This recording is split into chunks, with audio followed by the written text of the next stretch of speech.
ఒక్కసారి కొమ్మూరి గోల్డ్ కి కాల్ చేయండి. తాకట్లో ఉన్న మీ బంగారాన్ని విడిపించి మార్కెట్ ప్రైస్ కి వాళ్ళు కొనుక్కుని మిగతా డబ్బులు మీకు ఇచ్చేస్తారు. నమస్తే గురుగారు. నమస్తే అమ్మా. గురుగారు, ఈ ఉగాది నుంచి సింహరాశి ఫలాలు ఏ విధంగా ఉండబోతున్నాయి? సింహరాశి వారికి ఖచ్చితంగా గత సంవత్సరంతో పోలిస్తే కనుక ఈ సంవత్సరం కొంత ఊరట లభించే అవకాశాలు చాలా ఎక్కువగానే కనిపిస్తున్నాయి. అయితే ఈ ఊరట మరింత మంచి ఊరట అవ్వడానికి, తర్వాత వాళ్ళు చేసే ప్రయత్నాల్లో కూడా అభివృద్ధి మరింత గడించడానికి ఈ సంవత్సరం వీరికి ఎక్కువగా ఏ రత్నం పెట్టుకుంటే కనుక ఇంకా ఎక్కువ మంచి జరుగుతుంది అనుకుంటే కనుక వీళ్ళు ఖచ్చితంగా వీళ్ళు కూడా కెంపుని పెట్టుకోవటం వల్ల మంచి జరగటం అనేది ఉంటుంది. కెంపు ఎందుకు పెట్టుకోవాలంటే కనుక వీళ్ళకి ప్రస్తుతం అయితే కనుక ఇంకా 2027 జూన్ వరకు అష్టమ శని అనేది ఒకటి నడుస్తుంది. సో అష్టమ స్థానంలో శని ఉంటాడు కాబట్టి ఎముకలకి, నరాలకి, కీళ్ళకి సంబంధించిన ఇబ్బందులు మధ్య మధ్యలో వస్తూ ఉంటాయి. తర్వాత కొద్దిగా పనిచేసినా కూడా అలసిపోయినట్టు ఉండటం, లేదా వాయిదా వేద్దాంలే, అది మీద పడినప్పుడు చూద్దాంలే అని ఏదో రకంగా దాన్ని వాయిదా వేసుకోవటం. అందుకని అలాంటి వల్ల ఒక్కోసారి మనం ఇంకా మంచి పొందాల్సిన చోట ఒక్కోసారి మనం ఆలస్యం, అంటే కొన్నిసార్లు ఏమంటాం, ఆలస్యం అమృతం విషం అంటాం. సో కొంతమంది తొందరపడితే ప్రమాదం, కొంతమంది ఆలస్యం చేస్తే ప్రమాదం. అందుకే మనకు రెండు చెప్పారనమాట.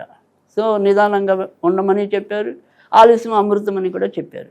సో ఈ ఏడాది ఏంటంటే సింహరాశి వాళ్ళకి ఆలస్యం మంచిది కాదు, ఎందుకంటే ఇది మంచి పీరియడ్ ఉంది ఇప్పుడు. సో ఆ మంచిని మనం తొందర క్యాప్ చేయాలి.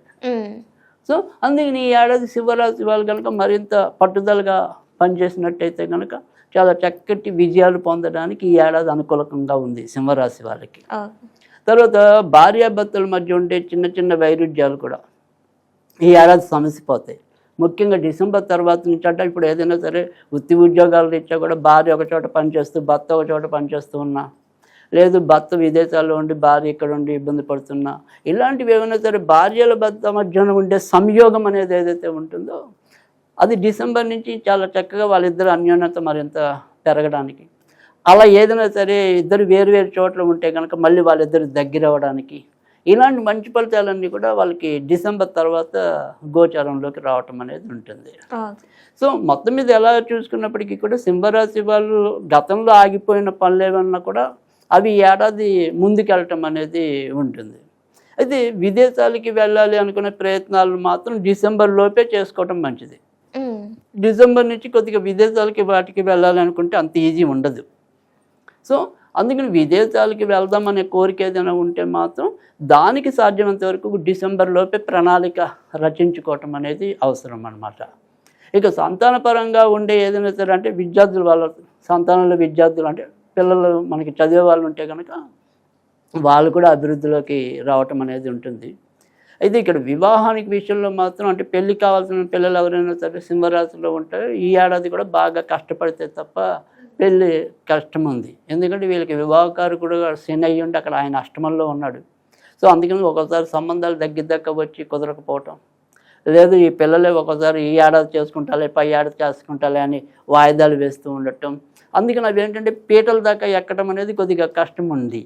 సో అందుకని ఒకవేళ పెళ్ళి అనుకుంటే మాత్రం పట్టుబదలను విక్రమార్కుల్లో ప్రయత్నించినప్పుడు మాత్రమే ముందుకెళ్ళటం అనేది జరుగుతుంది. కనుక ఆ రకంగా వీళ్ళు కొంత సఫర్ అవ్వాలి.